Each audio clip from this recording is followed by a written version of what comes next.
YouTube channel keessan kaffaltii eegalchiisuudhaaf yookaan immoo monetize gochuudhaaf ulaagaaleen jiran maal fa'i kan jedhu yookaan step akkamii keessa darbuu qabna kan jedhu beekutu nurra jiraata jechuudha. Egaa YouTubein biyya Itoophiyaatti in kaffalu kan jedhu ilaalcha namoota hedduuti.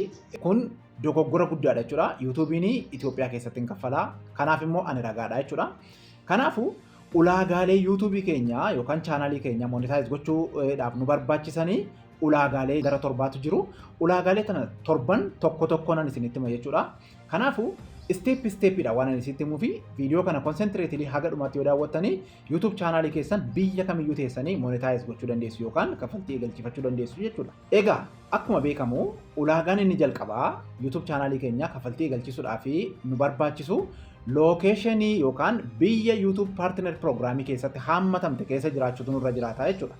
Akkas jechuun Itoophiyaa dabalatee biyyoonni hedduun YouTube partner programii keessatti hin hammatamne jechuudha haga ammaatti. Kanaaf immoo namni channel isaa biyya Itoophiyaa keessaa kaa'ee jiru yookaan location isaa biyya Itoophiyaa irra godhee jiru YouTube channel isaa kaffaltii eegalchiisuu hin danda'u jechuudha. YouTube channel isaa kaffaltii eegalchiisuudhaaf dirqama maal gochuutu irra jiraata? Locationii YouTube channel isaatti geddaruutu irra jiraata jechuudha. YouTube keenya location akkamitti geddara kan jedhu viidiyoo gara biraa hojjedheen jira waan ta'eef biyya kamiyyuu teessanii geddaruu dandeessu yaaddoon qabu. Biyya Itoophiyaa keessa teessanii kaffaltii eegalchifachuu dandeessu. Akka jechuun location keessan sirreeffattan jechuudha. Location YouTube sirreeffachuu kan jedhu YouTube koo jala seentanii yoo ilaaltan akkamitti akka location keessan geddartan achirratti hojjetamee jira waan ta'eef haala salphaadhaan location keessan geddarachuu dandeessu jechuudha. Egaa locationiin yookaan biyya YouTubein itti kaffaltii kaffalu keessa jiraachuun ulaagaa isa jalqabaati jechuudha. Ulaagaan inni bu'uuraa inni lammataa subscriberii 1000 qabaachuudha. Kana irratti dabalataan public watch hour yookaan sa'aatii isiniif daawwatame waggaa tokko keessatti 4,000 qabaachuudha. Short video hojjedhaa yoo jettan immoo short video irraa view miliyoona 10 guyyaa 90 keessatti argachuu yoo dandeessan YouTube channel keessan monetize gochuu dandeessu jechuudha. Egaa waa'ee short video yoo fudhanne ilaalle short video irratti namoonni hedduun baay'ee milkaan akkuma jiran view miliyoona 10 argachuun guyyaa 90 keessatti immoo tabba guddaa ta'uu danda'a. Kanaafu kan baay'ee isinii salphatu watch hour 4,000 qabaachuudha jechuudha. Watch hour 4,000 waggaa tokko keessatti hin guutu waggaa tokko keessa yoo darbe immoo expire ta'a kaman ta'a channelin koo hin fudhatamu oduu jedhu garaagaraa dhaga'uu dandeessu. Inni kun dogoggora guddaadha. Channelin keessan umurii waggaa 10 iyyuu lakkaa'u waggaa meeqa iyyuu lakkaa'u garuu watch hour isin channel keessan jalaa qabdanii duration isee ji'oota 12 yookaan guyyaa 365 keessatti sa'aatii meeqa hojjechuu qaba? Sa'aatii 4,000 hojjechuu qaba jechuudha. Akkas jechuun maal jechuudha?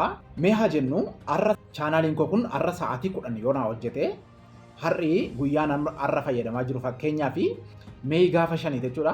Mee 5 irra taa'ee sa'aatii 10 yoo naa hojjete haga waggaa har'a waggaan har'a haga dhufee darbutti sa'aatiin 10 channelii koo jalaa hin hirrifamu jechuudha. Garuu mee gaafa 6 bara 2027 gaafa dhufee jedhu sa'aatiin 10 narra hojjedhee narraa hirrataa jechuudha. Kanan borii kaasee hojjedhu garuu itti naa dabalamaa deemaa jechuudha. Akka kanaan deeme guyyaa 365 keessatti sa'aatii 4,000 hojjechiifachuu yoo dandeessan YouTube channelii keessan monetize gochuu dandeessu jechuudha. Kun ulaagaa isa jalqabaati.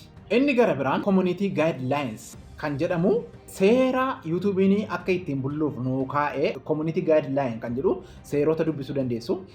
Seerota fakkeenyaaf miidhaa dubartoota irratti geggeeffamu, miidhaa ijoollee irratti geggeeffamu, haasaa jibbiinsaa saba tokko irratti xiyyeeffate waan akkasii channelin keessan of jalaa qabataanaan jechoota arrabsoo of jalaa qabataanaan channelin keessan tasumaayyuu monetize ta'uu danda'u jechuudha. Maaliif? Seera yookaan guidelines YouTubeidhaa kan hin eenne waan ta'eef jechuudha. Kun immoo al takkaa isinirraa ka'uudhaaf adabbii ji'a 3 isin gaafata jechuudha. Ji'a 3 keessatti waan YouTubein isiniin jedhee raawwattanii adabbii sana yeroo ofirraa kaastanii jettan guyyaa 90 booda monetization apply gootanii darbuu dandeessu jechuudha. Garuu waan isin beekuu qabdan guyyaan 90 gaafa isinitti dabalu watch hour keessan akkasuma duukaa hirrataa deemuu danda'a yookaan dabalaa deemuu danda'a jechuudha. Kanaafuu kana yaada keessa galchuun dirqama ta'a jechuudha. Inni gara biraan two step verification kan jedhamudha. Two step verification jechuun YouTubein keessanii namni gara biraan channelii kana cabsee homaayyuu gochuu akka hin dandeenyeef yookaan immoo real person ta'uu keessan illee kan inni ittiin mirkaneeffatu two step verification kan jedhamu yookaan bilbila keessaniin yeroo isin verify gootanidha. Akkamitti two step verification apply goonaa kan jedhu immoo setting YouTube an kanaan dura irratti hojjedhe keessa jira wanta ta'eef kutaa lammaffaa yoo daawwattan achi keessa argachuu dandeessu jechuudha. Bilbila keessaniin yeroo isin verify gootan two step verification onii godhisiniin jedha onii gootu jechuudha. Akkamitti onii goona kan jedhu guutummaa guutuutti setting YouTube hojjedhen jira wanta ta'eef isa daawwachuu dandeessu jechuudha. Ulaagaan itti aanu copyright issue ofirraa qabaachuu hin qabu jechuudha. Akka jechuun viidiyoo nama gara biraa fiddanii fayyadamuu yookaan image nama gara biraa yookaan content nama gara biraa fiddanii yoo fayyadamtan YouTube chaanalii keessan monetize gochuu hin danda'u jechuudha. Kanaafuu tasuma content namaa fayyadamuu irraa of eegaa. Yoo hin fayyadamtu ta'e immoo baay'ee editingii olaanaa isin barbaachisaa jechuudha.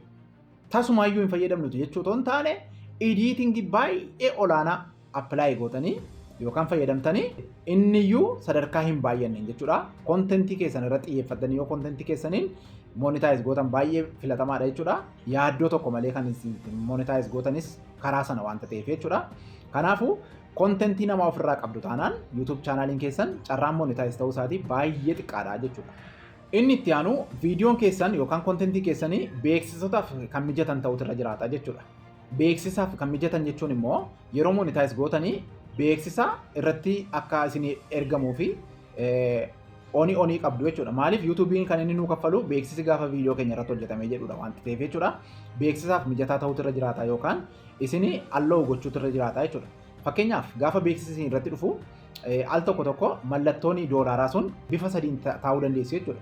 Bifa magariisa, bifa keelloo fi bifa diimaadhaan teessi.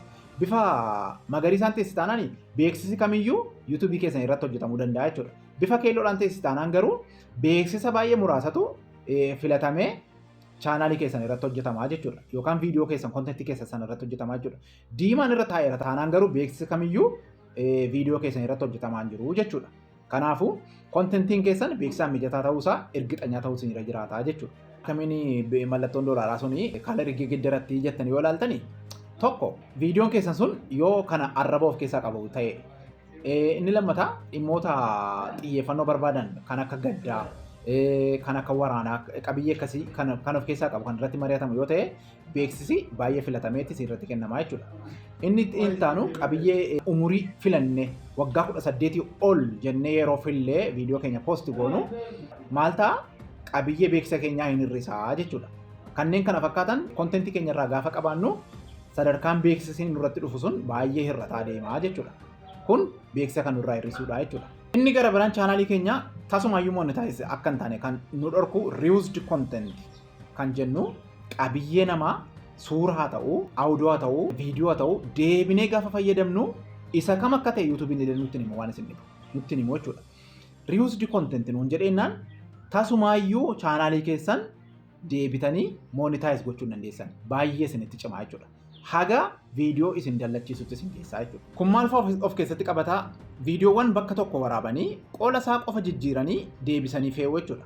Viidiyoo bakka gara biraadhaan waraabanii yookaan sooshaal miidiyaa gara biraarraa waraabanii yookaan YouTube irraa waraabanii qoluma isaa qofa jijjiiranii yookaan tambinalii isaa qofa jijjiiranii fe'uu jechuudha. Kun reused contentidha. Inni gara biraan collection viidiyoo jechuudha. Collection viidiyoo ibsa kamiin yookaan descriptionii mataa keessanii utuutti hin kennin deebitanii gaafa feetan inni kun reused content jedhama jechuudha. Garuu descriptionii bareedaatti laattanii viidiyoo feetaninnaan isinii ta'a jechuudha.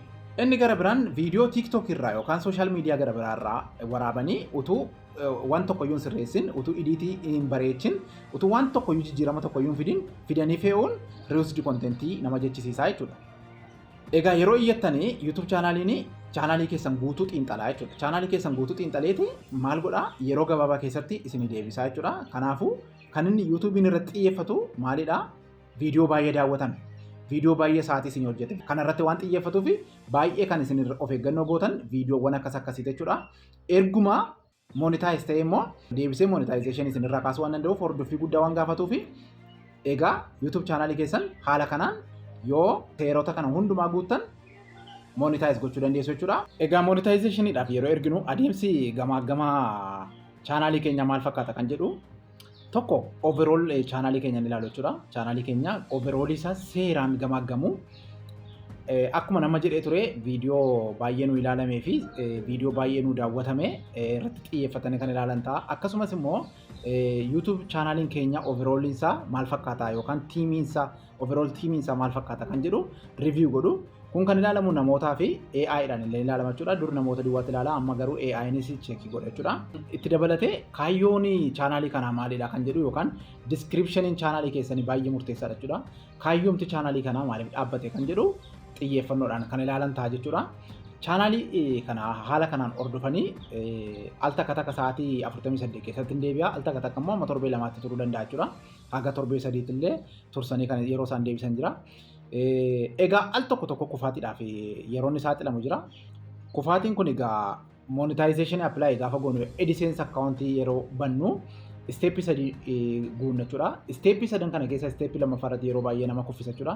Step lammaffaa irratti yeroo baay'ee gaafa nama kuffise jedhu maaliif sababni isaa kan jedhu AdSense account umurii keessan keessatti yookaan jireenya keessan keessatti al takka qofa akka banattan isin eeyyamamaa jechuudha. Kanaafuu AdSense takka maqaa keessaniin banameera taanaan AdSense sana seeraanii qabachuu qabdu jechuudha. Irraanfachuu hin qabdu. Password isaa emailii kamiin iyyuu ta'uu danda'a. YouTube chaanalii 10 yoo qabaattanii AdSense account garuu tokkitti akka qabaatantu isin eeyyama waan ta'eef AdSense keessan tokkicha sana irratti hidhuutu isin irraa eegama jechuudha. Step lammaffaa AdSense gaafa dabartanii jettanii review ta'a jechuudha. Chaanaliin keessanii walumaa gala review gaafa ta'e jedhu hordoffii amma kanaan dura dubbannetu geggeeffama jechuudha. Egaa sababoonni kufaatii chaanalii keenyaa maali yoo jenne qabiyyee namaa fayyadamu, qabiyyee qulqullina hin qabne, kanneen arrabsoo of keessaa qabanii, kanneen jibbiisoo of keessaa qabanii, kanneen case sensitive qaban of keessaa yoo jiraate chaanaliin keessan akka isin jalaa kufu sababa ta'uu danda'a jechuudha. Akka inni monetize hin taane. Egaa akkamitti of eeggannaa kan jedhu beekuun nu barbaachisa.